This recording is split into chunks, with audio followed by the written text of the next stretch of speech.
पहले तुमने पढ़ा था कि every field individual domain, every field में दो चीजें आ गई, फाइनाइट भी आ गया और इनफाइनाइट फील्ड भी आ गया।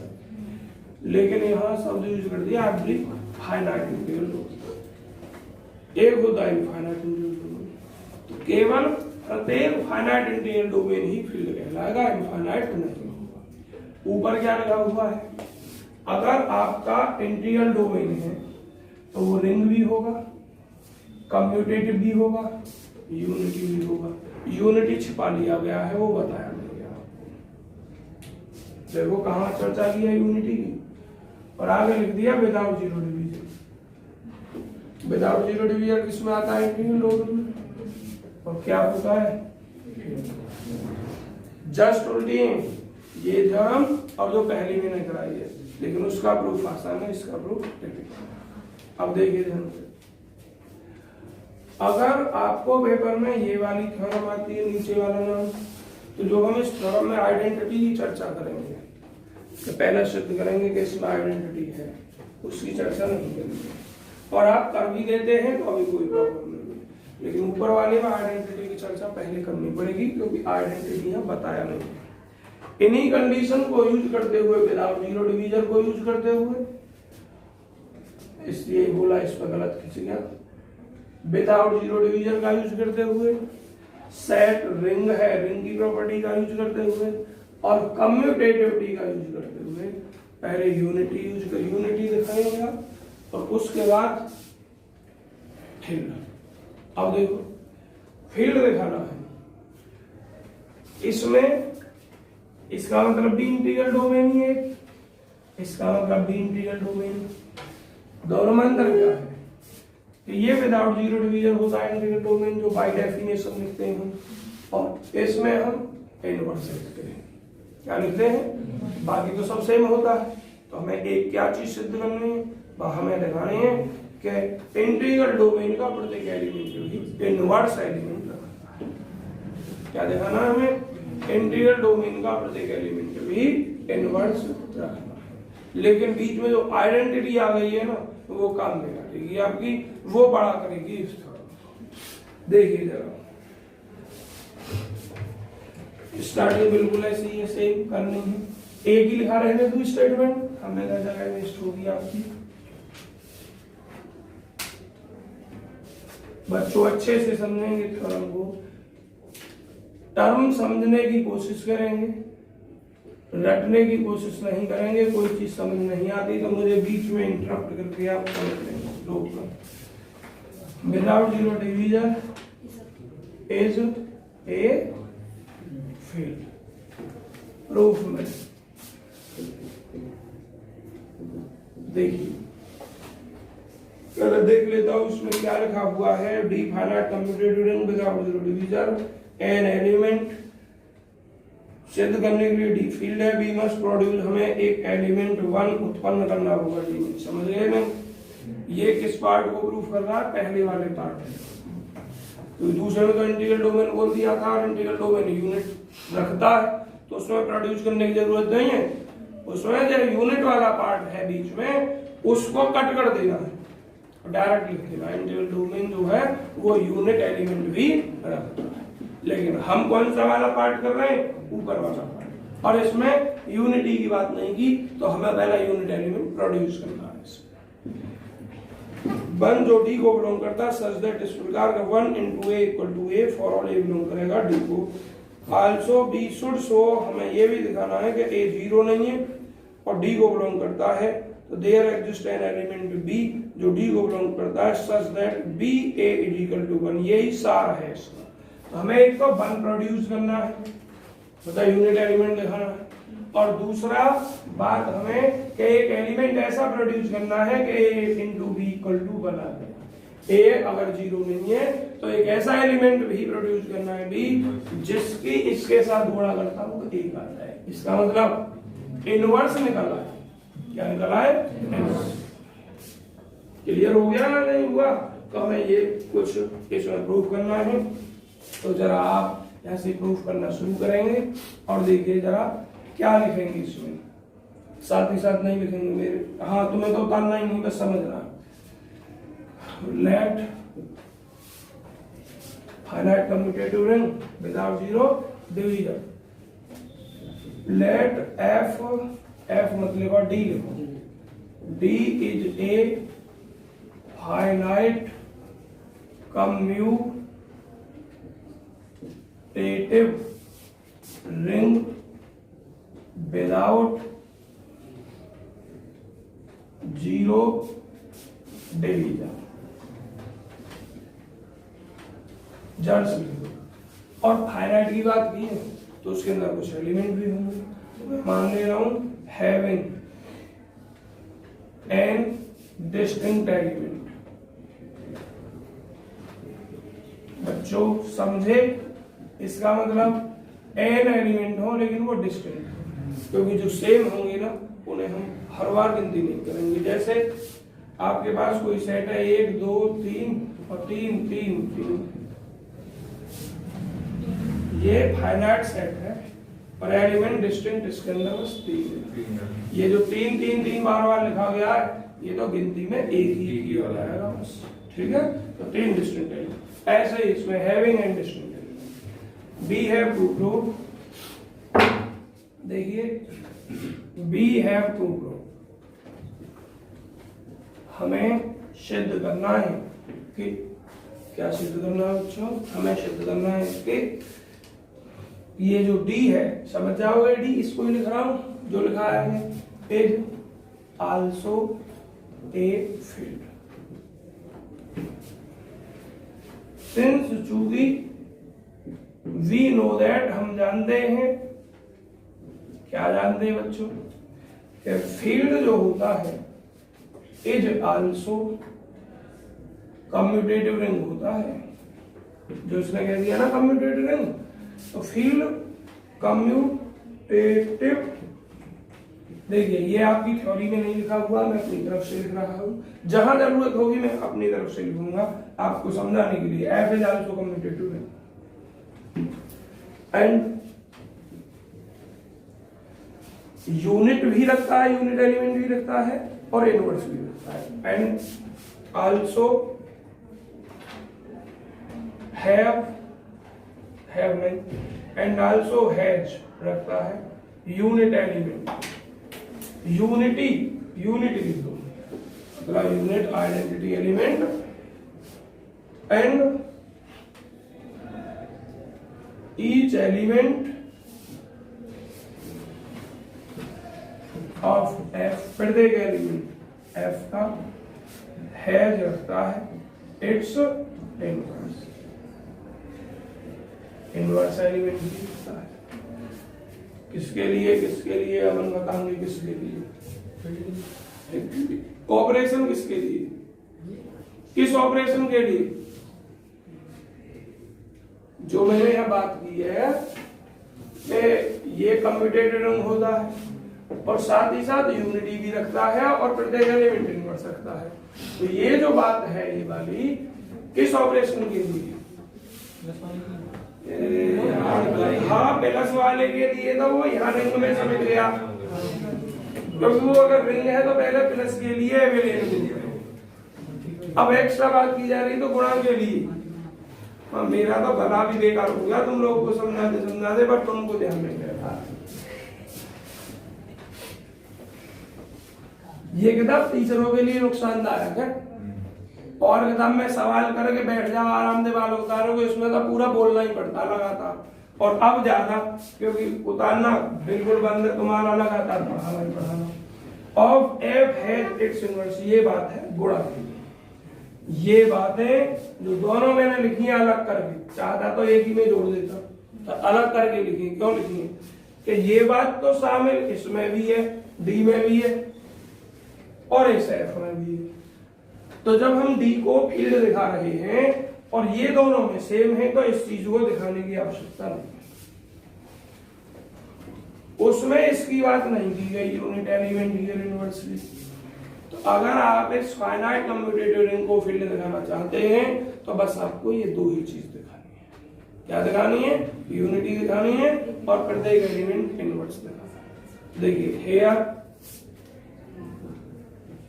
यहां to prove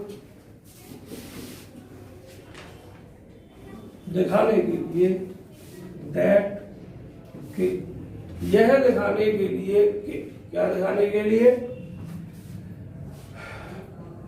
D is a field also, यह दिखाने के लिए D फील्ड भी है। It is only to, it is only to group, केवल इतना दिखाना आवश्यक है कि D कंसिस्ट करता है, आइडेंटिटी एलिमेंट लिखो या यूनिट एलिमेंट लिखो, आइडेंटिटी एलिमेंट 1 आल्सो, कि D के अंदर आइडेंटिटी एलिमेंट 1 भी है, and each element of D, each element of D का जो प्रत्येक एलिमेंट है कंसिस्ट करता है इट्स इनवर्स।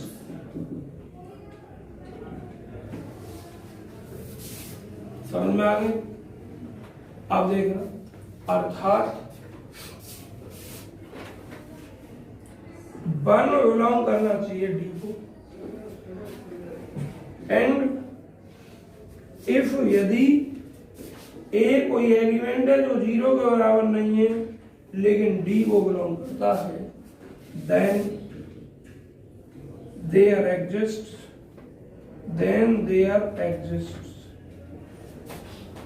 तब अस्तित्व में होता है एन अदर एलिमेंट, एक अन्य एलिमेंट B, जो किसमें होगा, G में होगा, और सच दैट इस प्रकार होगा A into B equal to. अब बताइए, किताब में ये लाइन यहां तक लिख दी गई, बस 4-5 लाइन, मैंने ये इतना पढ़ा है, लेकिन किताब की थ्योरी पढ़कर तुम्हें क्लियर नहीं होता कि हमें क्या करना है, क्या दे रखा है। अब बिल्कुल एक अलग अलग चीजें रखी, समझ में आ गया? इसका फोटो क्लिक कीजिए, यहाँ तक आप इसका फोटो क्लिक कीजिए बहुत जल्दी।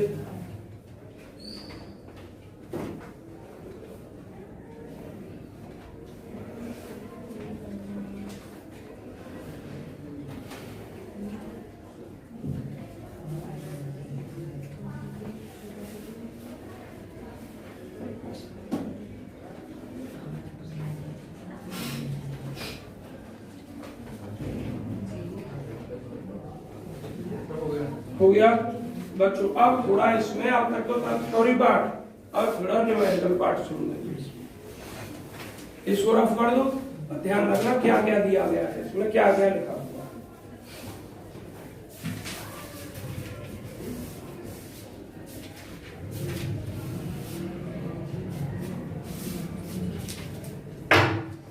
हाँ जी भाई मेरे, अब लिखना है हमें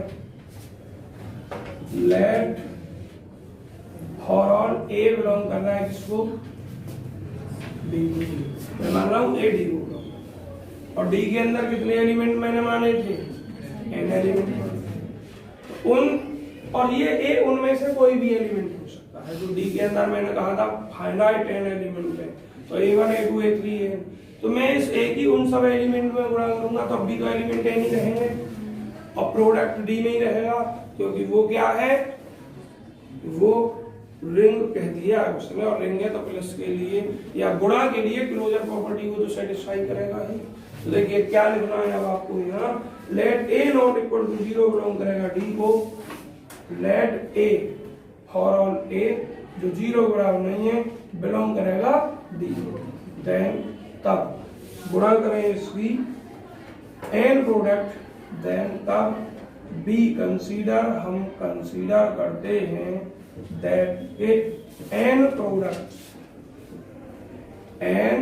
products on one से, और फॉर ऑल का साइन लगा दे लो, distinct element A1 A2 A3 A की उन सब में गुणा करूंगा, A1 A2 A2 and dot dot A into AN, सब के सब डी को ही तो बिलोंग करेंगे, डी से बाहर पूरी चले जाएंगे। मुझे एक बात बताने को ध्यान से आप सभी विद्यार्थी, कि क्या इनमें से कोई भी दो एलिमेंट सेम होंगे? जल्दी बताइए ध्यान से, क्या कोई भी दो एलिमेंट सेम होंगे?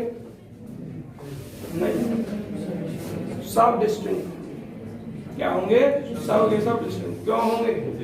क्योंकि ये A1, A2, A3, AN सब डिस्टिंक्ट है, और जब मैं किसी भी एक सेम नंबर से मल्टीप्लाई करता हूं तो डिस्टिंक्ट आने का मतलब नहीं, सब में डिफरेंस होगा। लेकिन हम सपोज करके चलेंगे कि दो एलिमेंट जनरल, अब देखो A1, A2, A3, एक को AI से और एक को AG से, और A से गुणा करेंगे तो एक हो जाएगा A इंटू AI और एक हो जाएगा A इंटू AG। देखिए, देन बी कंसीडर दैट इतने फॉर ऑल इतने बी को बिलोंग करते and all are distinct, and all are distinct, सभी डिस्टिंक्ट है। बट वी सपोज दैट, किंतु हम सपोज कर रहे हैं बच्चों कि दो एलिमेंट इसमें समान है, और भैया हम किसको समान माना? हमारे पास तो बहुत सारी चॉइस है, इसलिए हम जनरल में ले रहे हैं। बट किंतु we suppose that AAI is equal to AAG, ये दोनों समान है, ये हमने सपोज किया। इसको इधर भेजा, AAI minus AAJ, A common आया, AI minus AJ, AI minus AJ equal to. अब आप एक बात बताओ मुझे, क्या A हमने 0 के बराबर नहीं माना था, तो यहां से A तो 0 हो नहीं सकता है, चूंकि A not equal to 0। We consider, हमने कंसीडर किया एवं ऊपर, जहां हम काम कर रहे हैं उससे ऊपर हम इसको कैसा कंसीडर कर चुके हैं। देन तब हमें बी है वो हम रखते हैं AI minus AJ is equal to कितना? क्या आ जाएगा आपका यहां से? AI equal to AJ, AI equal to AJ आ जाएगा। सिंस चूंकि D is without zero division, चूंकि आपका क्या है D विदाउट जीरो डिवीजन है, ऐसा सवाल में कहा हुआ है। देखो क्या लिखा हुआ है थ्योरी में, चूंकि D विदाउट जीरो डिवीजन है एंड A 0 के बराबर नहीं है, देयरफॉर फर्स्ट इंप्लाइज समीकरण नंबर 1 क्या देता है? AI माइनस AJ बराबर 0, तो इंप्लाइज करेगा AI बराबर AJ। कॉन्ट्राडिक्ट केस में क्यों? क्योंकि I not equal to AI बराबर AJ जब भी बराबर हो सकता है जब I और J बराबर है, जबकि हमारा यहाँ I और J बराबर। देखना ध्यान से, इसलिए AA1, AA2, AAN are all the n distinct element, सभी डिस्टिंक्ट एलिमेंट हैं ऑफ D। देखिए ध्यान से, अब एक बात जरा ध्यान से देखना,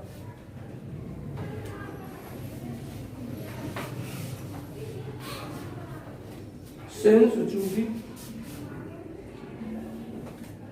बच्चों सेट हमने क्या माना है? D इज, सवाल में कहा ये भी थोड़ी बड़ी थ्योरम भाई, किताब में तो डायरेक्ट लिखी हुई है हर जगह, क्योंकि D विदाउट जीरो डिवीजन है, चूंकि D विदाउट जीरो डिवीजन, इसलिए दो एलिमेंट का प्रोडक्ट 0 होगा। तो देखिए ये दो एलिमेंट ही लिखे हुए हैं, A into AI minus AJ equal to 0, A 0 के बराबर नहीं है, इंप्लाइज क्या करेगा? AI माइनस AJ बराबर क्या हो जाएगा? AI इक्वल टू, दोनों एलिमेंट बराबर कब हो सकते हैं? जब I और J भी बराबर हो, लेकिन I और J बराबर नहीं है। क्या लिखोगे? देखो ध्यान से, देखिए इधर which is contradict, यहां लिखना बट किंतु I और J बराबर नहीं है, और जबकि हम जानते हैं I और J बराबर नहीं, जब ये दोनों बराबर यूज हो रहे हैं, तो इसका मतलब क्या हो गया? ये बराबर केवल जब ही हो सकते हैं जब I और J बराबर होंगे, जबकि हमने जो यहाँ माना है A1, A2, A3, अर्थात ये कोई भी दो एलिमेंट बराबर नहीं।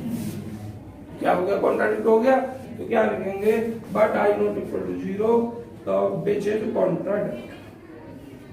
फोटो क्लिक करो जल्दी, which is in contradict case, contradict case जो विरोधाभास अवस्था है।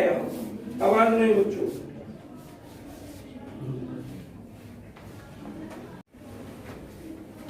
अब जरा देखना, इसका बहुत बड़ा यूज है इस कंडीशन का।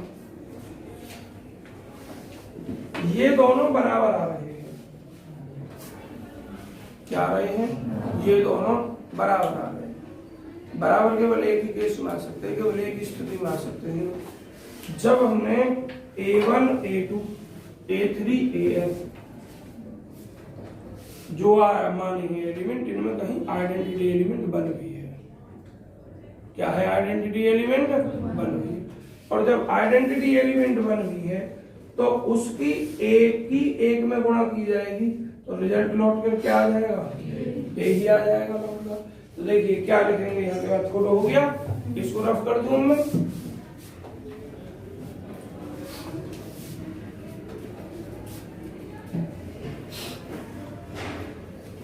अब क्या लिखेंगे इसके बाद में आप थ्योरी में, इसलिए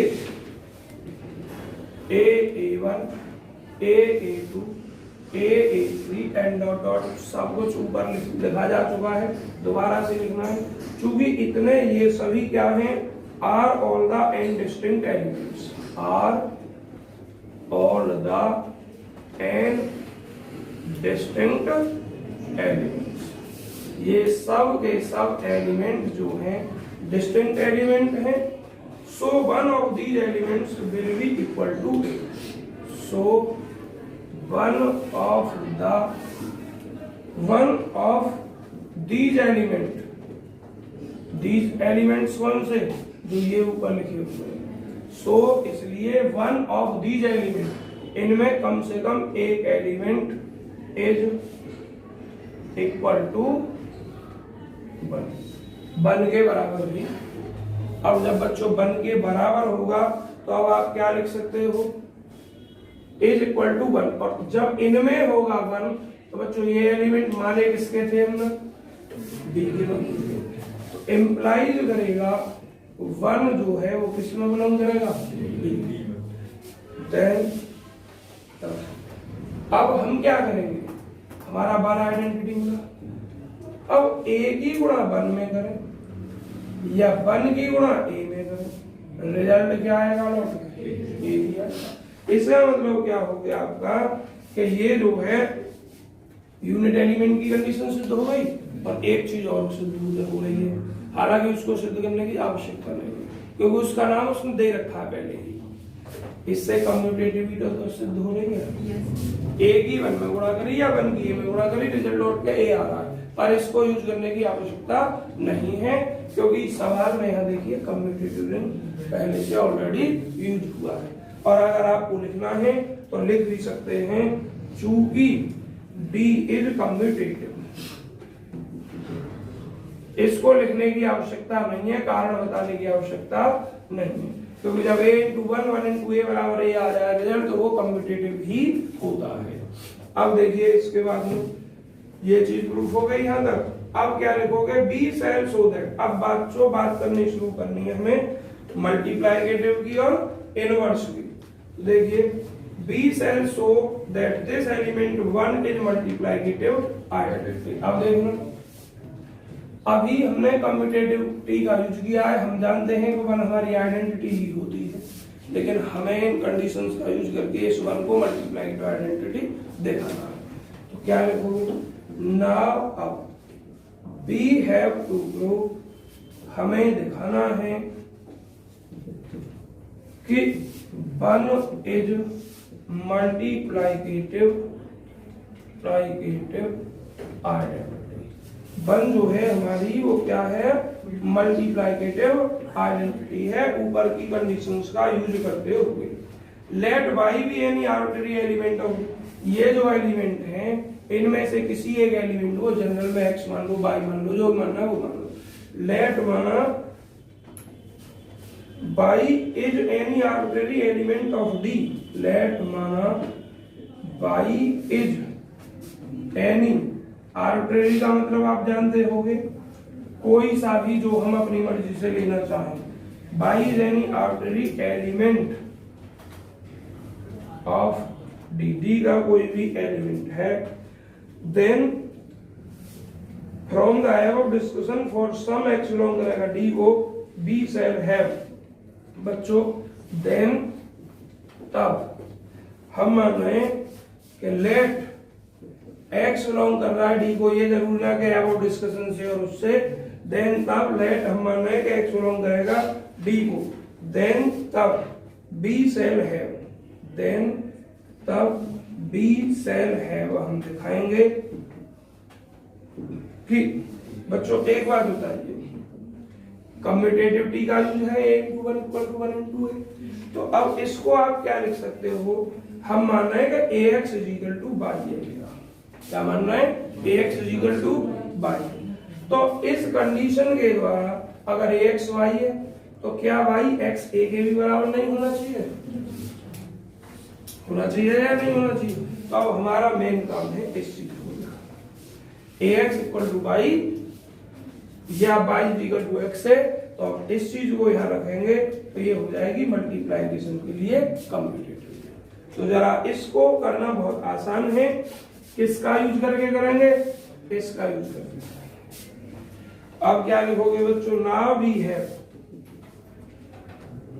इसमें बहुत सारी चीजों का यूज है थ्योरम में, ना भी है अब हम रखते हैं 1 × y, और बच्चों 1 की वैल्यू 1 × y, y के स्थान पर या तो पहले ये यूज कर लो या ये यूज कर लो, कोई भी एक केस यूज करके चलिए, हमने चलिए ax यूज कर लिया, अब ax यूज कर लिया तो एसोसिएटिविटी यूज कर लिया हमने 1 × ax, और 1 × a यहां से क्या है a है, तो क्या हो गया ये यूज ax हो गया, क्या हो गया ax, तो 1 × y और ax को हमने क्या माना था y, तो 1 × y = क्या हो गया y हो गया।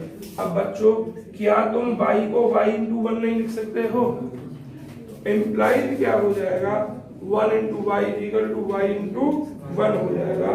10 इस प्रकार बस शॉर्ट में लिख दो, तो इम्प्लाइज कर जाएगा 1 is unit element, 1 is unit element किसका, ऑफ डी का, आवाज नहीं, और कैसा बच्चों, एक शब्द और लिख दो 1 इज मल्टीप्लाइकेटिव आइडेंटिटी लिख दो, 1 is multiplicative identity, 1 multiplicative identity है।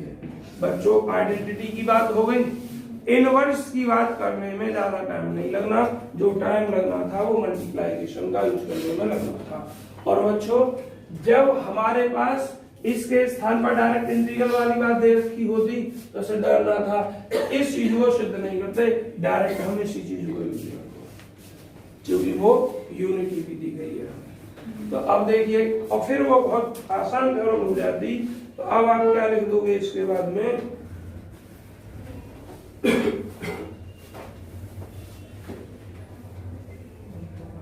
आवाज नहीं बच्चों,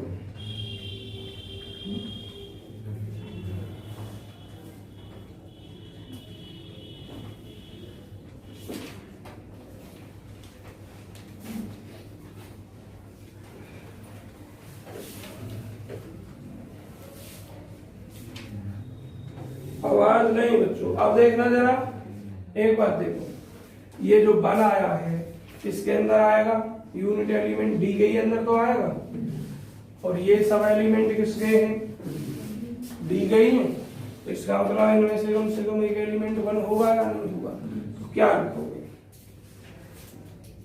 नाउ अब वी हैव टू प्रूव, अब हमें दिखाना है to prove each element of D, आवाज ना बच्चों, each element of D, D का प्रत्येक एलिमेंट इज मल्टीप्लाइकेटिव इनवर्स। तो अब एक बात देखिए, ऊपर जो भी डिस्कशन किया है आपने उसके अकॉर्डिंग आप क्या देख पा रहे हैं, इनमें से कम एक एलिमेंट वन होना चाहिए। फ्रॉम द अबव डिस्कशन, ऊपर के डिस्कशन के आधार पर बी कैन सी, हम कह सकते हैं बच्चों, मार्कर दूसरा देखना, बी कैन सी दैट, दूसरा मार्कर लाओ इसमें इंक डाल दो। हम कह सकते हैं कि one element eight least one element of one element, at least one element of D is one, इनमें से कम एक एलिमेंट वन होना चाहिए। अब मुझे एक बताओ, हमें क्या पता ये वन है, क्या पता हमें ये one,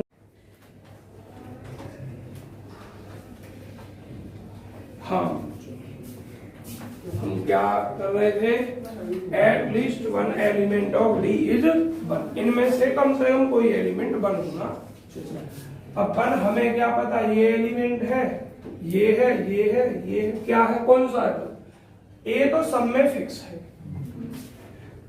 A1 A2 A3 AN को जनरल में बी से डिनोट कर सकता हूँ या नहीं कर सकता हूँ, या किसी और से डिनोट कर लो, क्योंकि A जीरो नहीं है आपका, उसमें ऊपर जो हमने डिस्कशन कहा है उसी में लिख चुके हैं कि let A not equal to zero, और सब में फिक्स है, तो इसको जनरल में आपको बी से डिनोट करना पड़ेगा।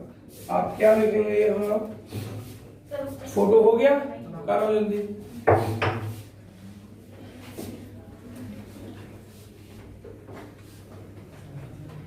इस थ्योरम को समझने में आपको मेहनत करनी पड़ेगी, जो चीज आपकी समझ में ना आए कल आकर मुझसे पूछना होगा, और आ जाए तो ठीक है। तो अभी सब चीज समझाई है मैंने, अलग अलग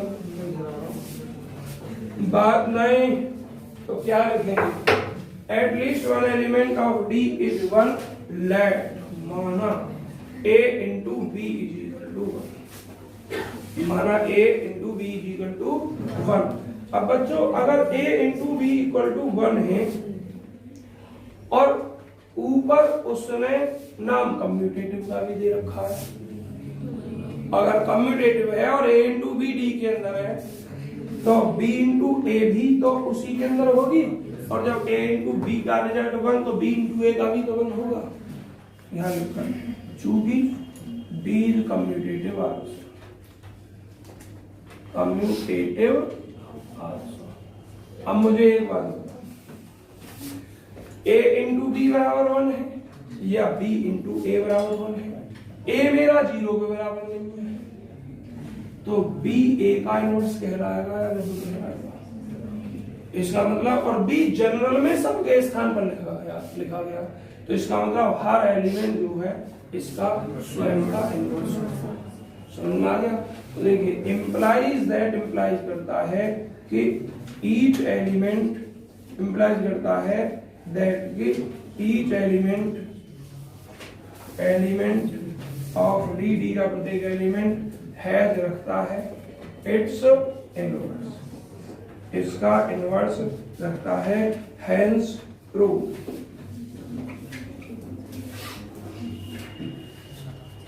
अब आप वो थ्योरी लिख देंगे जिस रूप में आपको सवाल दिया गया, ठीक है जी।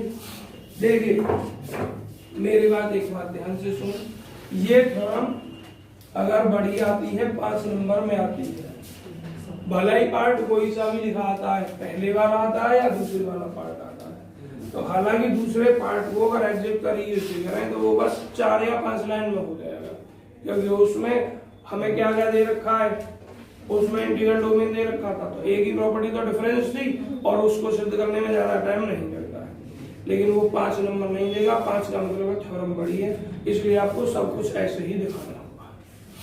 तीनों थ्योरम बच्चों हो गई आपकी। अब इनमें से मान लो 100% मान लो कि एक थ्योरम आपकी आनी है, आप छोटी छोटी कुछ सवाल है 228 पेज पे जस्ट आगे, उन्हें देखिए क्या क्या है, इसका फोटो कर लो जल्दी जिसको भी करना है। जस्ट अगला पेज है भाई।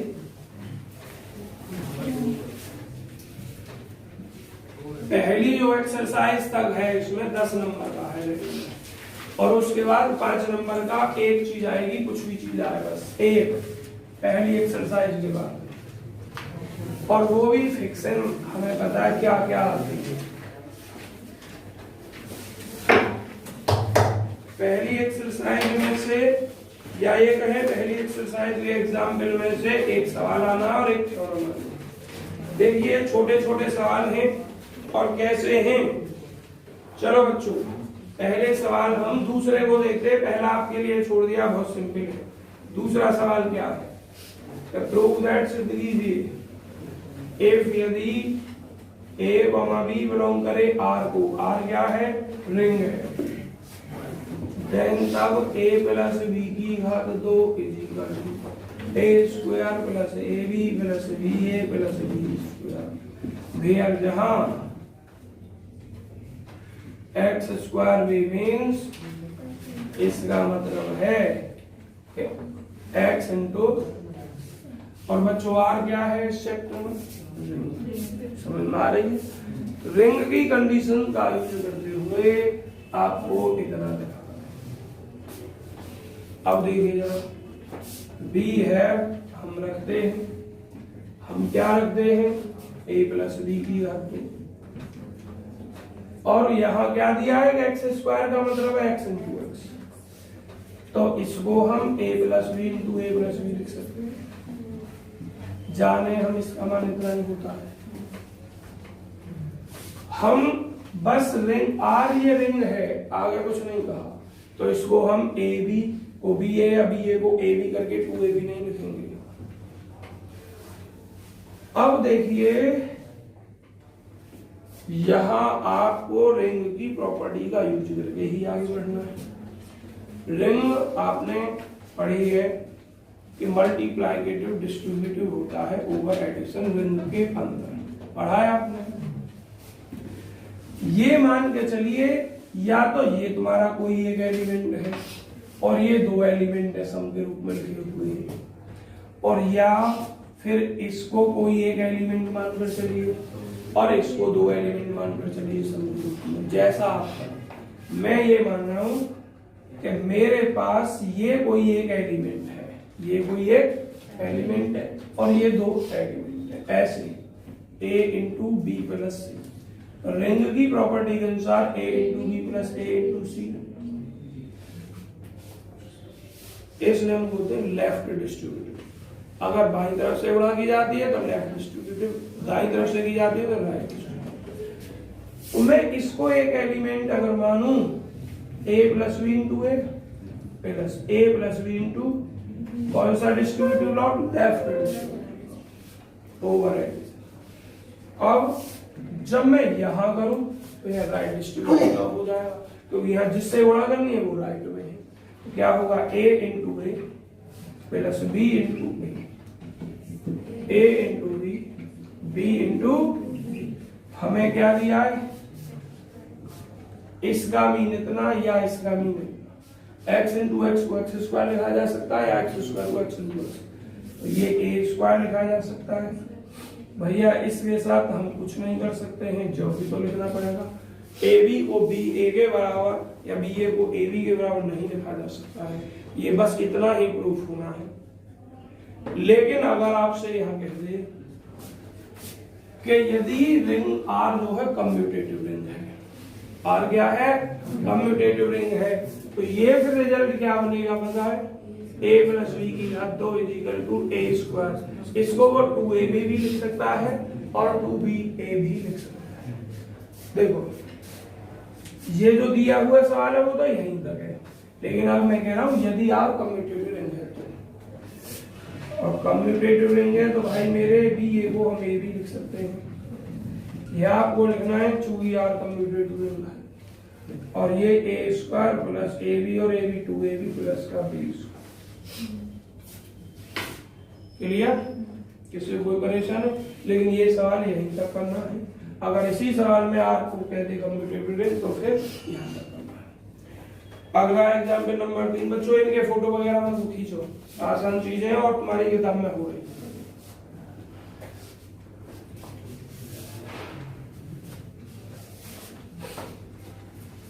देखिए कुछ एग्जाम्पल नंबर 3 में 3 पार्ट है, बस मैं एक पार्ट समझाऊंगा, बाकी पार्ट आप स्वयं करोगे। देखिए एग्जाम्पल नंबर 3 है आपका, एग्जाम्पल नंबर 3 है आपका, एग्जाम्पल 3 में, अरे बच्चों आवाज नहीं, इफ यदि R is a ring, R क्या है? रिंग है। सच दैट, इस प्रकार है कि ए स्क्वायर बराबर है। बच्चों हमें आर रिंग दिया तो है और इस प्रकार दिया है कि ए का स्क्वायर ए के ही बराबर है। इस कंडीशन का प्रयोग करना है। और फॉर ऑल ए कोई भी एलिमेंट है आर का, और तो हमें प्रूव करना है। बच्चों 3 पार्ट है, कौन सा पार्ट प्रूफ करवाओगे जरा देख के बताइए मुझे। एक करवाना बस मुझसे, बाकी स्वयं। तीसरा मेरठ में जो आया हुआ है, बहुत आसान है। देखिए R is a commutative ring, third part सिद्ध करवा रहे हैं विशाल हमारे। R is a commutative ring, R जो है वो कम्यूटेटिव रिंग है। बच्चों कितना सिंपल हम इसको सिद्ध कर देंगे कम्यूटेटिव रिंग, जरा देखना। हमें इस कंडीशन का प्रयोग करना है। कम्यूटेटिव रिंग जब सिद्ध करना है तो हमें 2 एलिमेंट लेने हैं। क्या लेने हैं? 2 एलिमेंट। लेट माना, देखिए माना ए कॉमा बी बिलोंग करते हैं किसको? आर। जब ए और बी आर को बिलोंग करते हैं तो मेरे भाई आप एक बात जानते हैं, ए प्लस बी भी बिलोंग करेगा, करेगा या नहीं? परेशानी बात तो नहीं कुछ। ए बी भी बिलोंग करेगा आर को,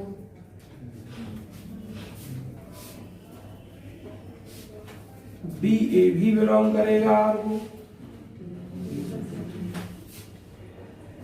लेकिन ये हमें सिद्ध करके दिखाना है कि अगर ए भी आर के अंदर है तो बी ए भी आर के अंदर आएगा। इसलिए मैं यहाँ ये नहीं लिख रहा हूं, बस इतना लिख रहा हूं, ए प्लस बी बिलोंग करेगा आर को। तो देन तब वी हैव टू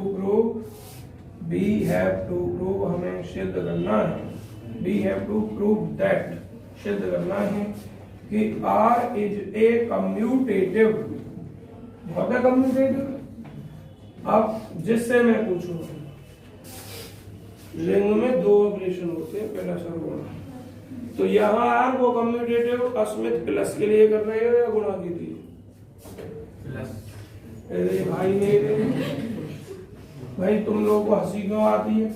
ये मेरी बहुत स्ट्रिक्ट डायरेक्शन है कि अगर कोई बालक कुछ भी बोले, लड़का हो तो लड़की को हंसी नहीं आनी चाहिए और बाकी किसी लड़के को भी हंसी नहीं आनी चाहिए, और लड़की बोले तो किसी लड़के को या अदर लड़की को हंसी नहीं आनी चाहिए। मान के चलिए तुम में से ही मैं किसी से पूछ रहा हूं, तुम पे नहीं लग रहा, गलत बता दिया, बाकी सब लड़के हंस गए, तो फिर ऐसे ही हर किसी की भावना का सम्मान करना चाहिए। बालक को गलत हो तब, सही हो तब बोलने की आदत डालनी चाहिए। किसी दूसरे को हंसना नहीं है, किसी को, सिर्फ आवाज मेरी और स्टूडेंट की होनी चाहिए जिससे मैं बात कर रहा हूं। इतना क्लियर कोई नहीं कहेगा तुमसे, ना इतना कोई तुम्हें लिमिट में रखेगा डांट के, लेकिन तुम्हारा फायदा मेरा फायदा नहीं है इस बात में। तब ए प्लस बी बिलोंग करेगा आर को, तो बी हैव टू प्रूव, हमें सिद्ध करना है आर कम्यूटेटिव है फॉर मल्टीप्लिकेशन। अस्मित क्यों? ऊपर क्या कहा है? R commutative ring. अगर आर कम्यूटेटिव रिंग है तो मेरे भैया वो प्लस के लिए ग्रुप ऑलरेडी है, प्लस का काम हो चुका है उसमें, और प्लस के लिए कम्यूटेटिव पहले ही है। अगर वो प्लस के लिए कम्यूटेटिव ना होती तो हम इस लाइन को देने के अधिकारी नहीं, हम पहले ही कहते ये ग्रुप नहीं है और ग्रुप नहीं करेंगे का कोई मतलब नहीं। तब we have to prove that, हमें दिखाना है R is commutative for multiplication. एक प्रॉपर्टी हमें ये दे रखी है ए का वर्ग इक्वल टू ए, सिंस चूंकि गिवन इज दिया है ए का वर्ग equal to A, so we have, इसलिए हम रखते हैं ए प्लस बी की घात 2 is equal to A plus B. अब भाई इसको आप क्या लिख सकते हो, A plus B into A plus B लिख सकते हैं या नहीं? लिख सकता हूं। अब मल्टीप्लाई करना होगा। अब जब मल्टीप्लाई करना है बच्चों उनको तो देखना a इंटू ए, अब आ जाइए तो a into A plus a into B plus, हो सकता है गलत ले लिया हो मैंने कंडीशन, पर फिलहाल मैं इसी को लेके चल रहा हूं क्योंकि गिवन यही है हमारी ए प्लस। मुझे एक बात बताइए, A into A square, A into B plus B into A plus B square equal to A plus B दिया है। ए स्क्वायर,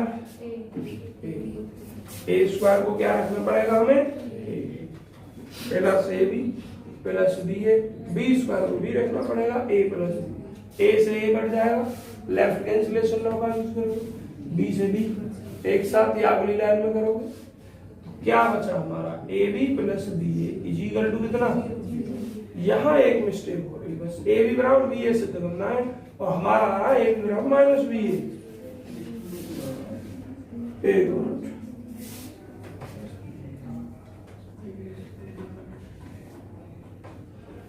बच्चों देखो हम सही हैं, पर जो ये सवाल है क्रम वाइज सिद्ध करने हैं। कैसे करने, क्रम वाइज। पहले पार्ट में क्या कहा है, a प्लस ए बराबर 0, दूसरे पार्ट में कहा a प्लस बी बराबर 0 तो a बराबर b। अगर a प्लस बी बराबर 0 तो a बराबर b, अर्थात a बराबर माइनस b तो a बराबर कितना, इस कंडीशन का यूज करना है। तीसरा, तो दूसरे पार्ट को सिद्ध करने के लिए पहली कंडीशन का यूज करना है, तीसरे पार्ट को सिद्ध करने के लिए पहली और दूसरी का यूज करना है। समझ में आया या नहीं आया? तो यहाँ ये स्वतंत्र सवाल नहीं है एक दूसरे के, या ये तीसरा आ गया या दूसरा आ गया, ये आएंगे तो एक साथ आएंगे आपके तीनों या दो। अब देखो हमारे पास ये कंडीशन बन रही है a plus B, A B बराबर क्या आएगा माइनस बी, लेकिन यूजिंग दिस कंडीशन कि अगर a बराबर माइनस बी तो या ये कहें a प्लस बी बराबर 0 तो a बराबर जो ये वाला पार्ट है वो ही है। तो क्या लिख देंगे हम, इंप्लाइज करेगा ए बी बराबर B A using second condition, second condition. देख लो जरा अपनी किताब में यही लिखा हुआ है, A B plus B A या B A plus A B बराबर 0 तो ए बराबर B A by part second of this question, इस क्वेश्चन के सेकंड पार्ट के द्वारा, इसलिए आर इज कम्यूटेटिव, आर जो है आपका कम्यूटेटिव है। तो आप बताओ पेपर में खाली ये सवाल तो आ नहीं सकता है तीसरे वाला, तो हम कहा लिखेंगे भाई कौन सी सेकंड कंडीशन कहाँ दे रखी, सेकंड कंडीशन, ठीक है। या फिर आपको ये प्रॉपर्टी ध्यान रखनी होगी कि यदि a प्लस बी बराबर 0 होता है तो a बराबर b होता है, कब, जब a स्क्वायर बराबर a होता है किसी रेंज में। फिर ये नहीं लिखोगे सेकंड कंडीशन, फिर इस स्टेटमेंट को लिखना पड़ेगा यहाँ, वो अगर स्वतंत्र सवाल देता है तो ये तीनों पार्ट आपको प्रूफ करने हैं। इसके बाद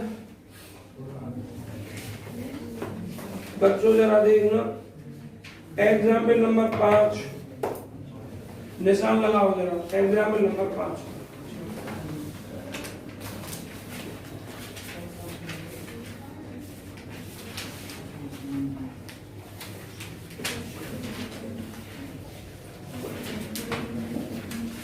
एग्जाम्पल नंबर 8 पर निशान लगाइए। 8 एक्सरसाइज की तरफ बाद में ही चलेंगे, पहले इधर से लौटते हैं। एग्जाम्पल 5 को देखिए क्या है।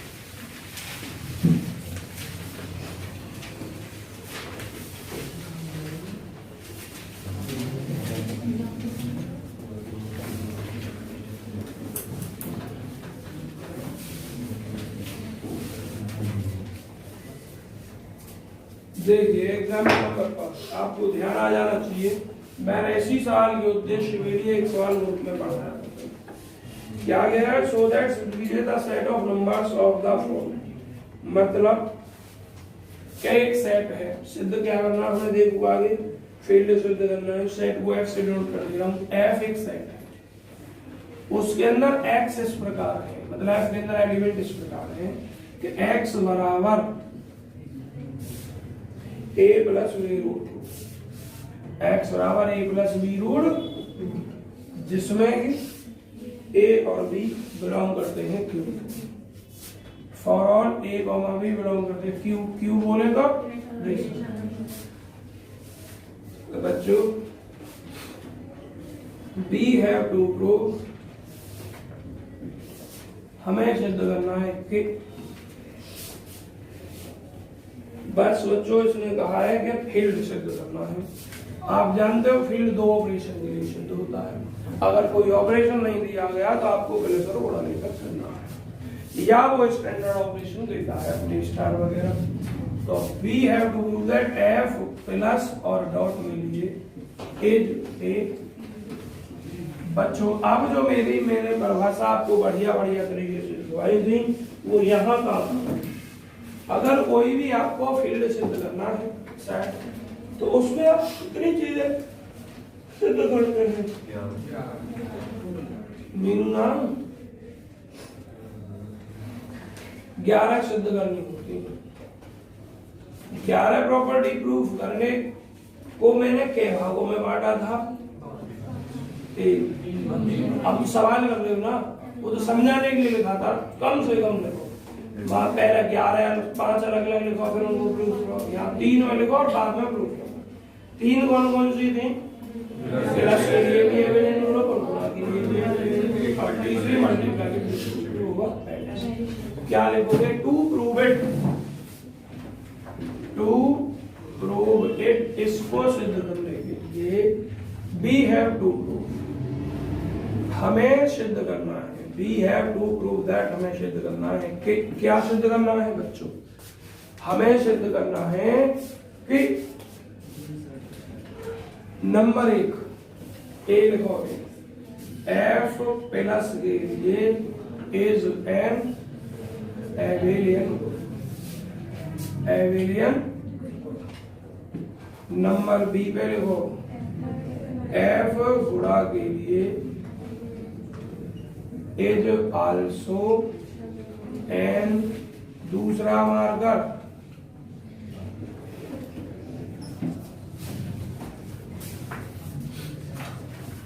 बहुत सेवा कर रहे तुम आजकल, भगवान जाने तुम्हारा दिमाग बहुत बढ़िया है, जाओ तेज पढ़ने में मेहनत करो। सी क्या है? Multiplication is distributive over addition. आया कुछ ध्यान? एक सवाल मैं करवा नहीं रहा था, लेकिन मुझे दिखाई दे गया था और ध्यान आ गया था ऐसा सवाल रेंज में भी है। तो मैंने उस सवाल को ग्रुप में इसी उद्देश्य से कराया था कि ऐसी फॉर्म में आपको ग्रुप वहां भी सिद्ध कराया था। तो आप ये वाला सवाल सेम करके लाएंगे, शायद बताना केमी पेज पर था, क्या डिफरेंस है उसमें? ए 147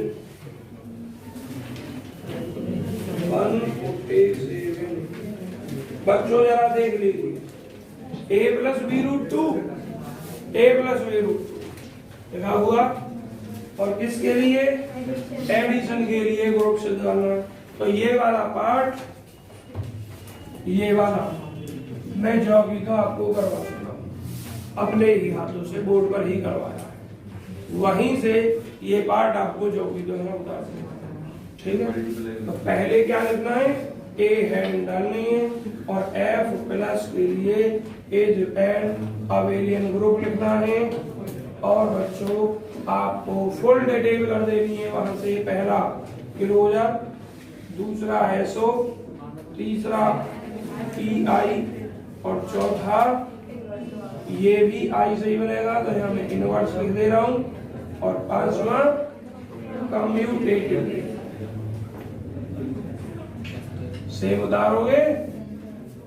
अब बी पार्ट करना है। ये अगर हमने प्लस के लिए कराया था तो अब आपको गुणा के लिए इसके लिए करना है। गुणा के लिए बताइए आप कोशिश करेंगे या मैं ही करूं? कर लोगे। इस पार्ट को मैं कराई दे रहा हूं बी। ठीक, जैसे ये सी को जैसे प्लस के लिए कराया था ऐसे ही गुणा के लिए होता है, आपको पता है। अगर नहीं आता ये बिल्कुल नहीं कि जरूरी करके लाओगे, कोई एक आध पे ना हो, पढ़ के आए, मेहनत करें और मुझसे पूछने में बताऊंगा। ए बी भी आपको स्वयं करना है, सी हम करा रहे हैं। सी क्या है? Multiplication is distributed over addition. बच्चों 3 एलिमेंट तो इसमें भी चाहिए। लेट माना ए बी सी बिलोंग कर रहे हैं किसको? एफ। अब इसमें लिखो लेट, ऐसा मत लिखो, लेट ए बराबर, माना ए बराबर A1 plus B1 root 2, B बराबर A2 प्लस B2 रूट 2 और C बराबर A3 plus B3 root 2 for all A B C belong कर रहे हैं F। We have to prove that हमें सिद्ध करना है। क्या सिद्ध करना है? A into B plus C is equal to A into B plus A into. हम एलएचएस से ही आपका आरएचएस सिद्ध कर देंगे। अगर ना हो तो एलएचएस अलग निकाल लेंगे, आरएचएस अलग। कोशिश कर रहे हैं एलएचएस से। ए इंटू बी प्लस ए का मान रखिए बच्चों A1 plus B1 root 2, B का रखिए A2 प्लस B2 रूट 2 और plus A3 plus B3 root. आप इन्हें जोड़ना जानते हैं बहुत अच्छे से या नहीं जानते? रियल रियल है तो सब रियल ही है।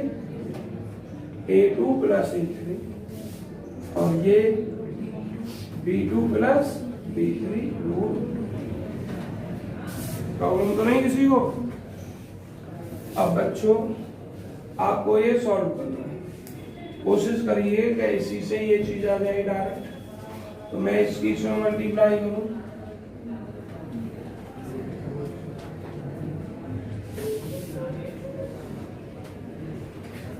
Multiplication distributive over addition. इसकी गुणा इसमें प्लस इसकी गुणा इसमें। A1 plus B1 root 2, A2 plus A3 plus, अब इस टोटल की गुणा इसमें A1 प्लस B1 रूट 2 और B2 प्लस B3 रूट। अब बच्चों इतना सिद्ध करने के लिए भाई एक लफड़ा हो जाएगा। अगर यहीं से करें तो बड़ा सा बैठ रहा है, इसलिए इसको अलग सिद्ध कर दो और इसको अलग प्रूव कर लेंगे। मैं कर रहा हूं। ये क्या आएगा? A1 A2 plus A1 A3 plus B1 A2 root 2 plus B1 A3 root 2 plus, अब इसको करिए A1 B2 root 2 B2 root 2 plus A1 B3 root 2 B1 B2 root 2 और प्लस चेक कर लूं मैं किसकी कर रहा हूँ? अब इसी की तो कर रहा हूँ। तो b1 b2 √2 लिख दिया, b1 b2 √2 लिख दिया। अब जो करूंगा, अब जब आएगा 2 तो b1 b3 2 2 b1 b3। अब आपको क्या करना है,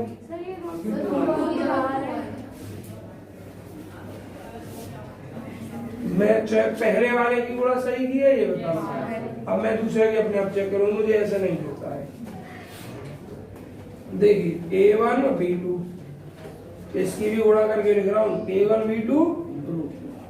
अब इसकी मैं इसमें कर रहा हूँ, लेकिन यहाँ √2 भी तो गुणा करेंगे तो a1 b3 √2। अब गुणा इसकी कर रहा हूँ b1 b2, अच्छा √2 यहाँ भी है, √2 यहाँ भी है, तो ये 2 हो जाएगा। और जब इसकी यहाँ करूंगा तब भी ये 2 हो जाएगा। तो अब तुम्हें क्या करना है, जिसमें √2 नहीं है उन्हें एक साथ लिखना है, जिसमें √2 है उन्हें एक साथ लिखना है। और भाई यहीं से हम इतना बनाने की कोशिश करें तो दिमाग लगाना पड़ेगा, क्या फायदा दिमाग लगाए, RHS निकाल लेना, इतना ही आता है। तो बच्चों ये हो गया आपका, ये वाला काम आपको स्वयं करना है। अब आगे कुछ हो नहीं पाएगा। हाँ, हाँ? अच्छा, फोटो हाँ खोलोगे।